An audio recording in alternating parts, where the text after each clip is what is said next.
నా పేరు రామారావు. నేను వింజమూరు పంచాయతీ కార్యదర్శిగా పనిచేస్తున్నాను.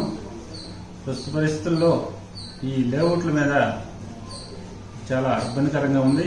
ప్రతి ఒక్కరు కూడా ఎక్కడి నుంచి వచ్చి అనాథరైజ్ లేఅవుట్లు వేసుకొని వెళ్ళిపోతున్నారు. 15 అడుగులు 10 అడుగులు 20 అడుగులు పెట్టుకుని లేఅవుట్ వేస్తున్నారు, అమ్ముకొని వెళ్ళిపోతున్నారు. దీనివల్ల కొనేవాళ్ళు కూడా చాలా ఇబ్బంది పడుతున్నారు. పంచాయతీకి వచ్చేసరికి ఇక్కడ మేము అప్రూవల్ ఇవ్వట్లేదు, ఎన్ఓసి ఇవ్వట్లేదు. దీనివల్ల లేఅవుట్లు వేసిన వాళ్ళు లబ్ధి పొందుతున్నారు, కానీ ఇల్లు కట్టుకునే వాళ్ళు, ప్లాట్లు కొన్నోళ్ళు చాలా ఇబ్బంది పడుతున్నారు.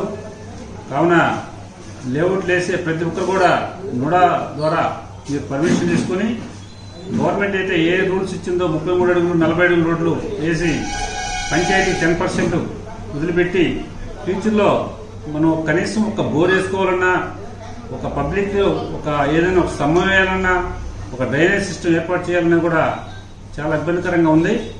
కావున ఈ అప్రూవల్ చేసే ఈ లేఅవుట్లు వేసే వాళ్ళు కూడా ఆలోచించి జనాలు ఇబ్బంది పెట్టకుండా ఈ నుడా ద్వారా పర్మిషన్స్ తీసుకొని నుడా పరిధిలో ఏ విధంగా అయితే మన గైడ్లైన్స్ ఉన్నాయో అదేవిధంగా నుడా మీరు లేఅవుట్లు వేయాలి. అదేవిధంగా ఇంతకుముందు గతంలో కొన్ని లేఅవుట్లు వేస్తున్నారు.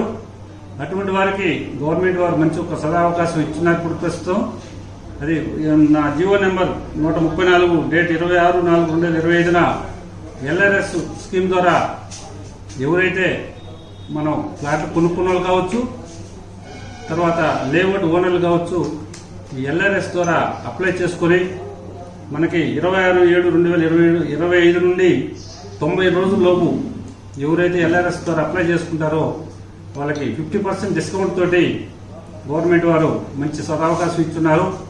ప్రతి ఒక్కరు కూడా మీరు ఈ ఎల్ఆర్ఎస్ ద్వారా ఈ యొక్క అప్లికేషన్ పెట్టుకొని మీరు దీనివల్ల కూడా లబ్ధి పొందాలని నేను కోరుకుంటున్నాను.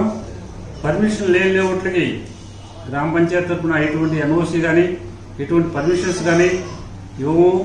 దీనివల్ల కొనుక్కున్న వాళ్ళు ఇబ్బంది పడుతున్నారు. కావున ప్రతి ఒక్కరు కూడా గమనించి మీరు ఫ్యూచర్లో ఇల్లు కట్టుకోవాలి, ఇవ్వలేదు లేఅవుట్ వేస్తున్నారు, మీరు కొనుక్కుంటున్నా వెళ్ళిపోతున్నది కాకుండా మీ ఫ్యూచర్ దృష్టిలో పెట్టుకొని మీరు కూడా ప్లాట్లు కొనుక్కోవాలి.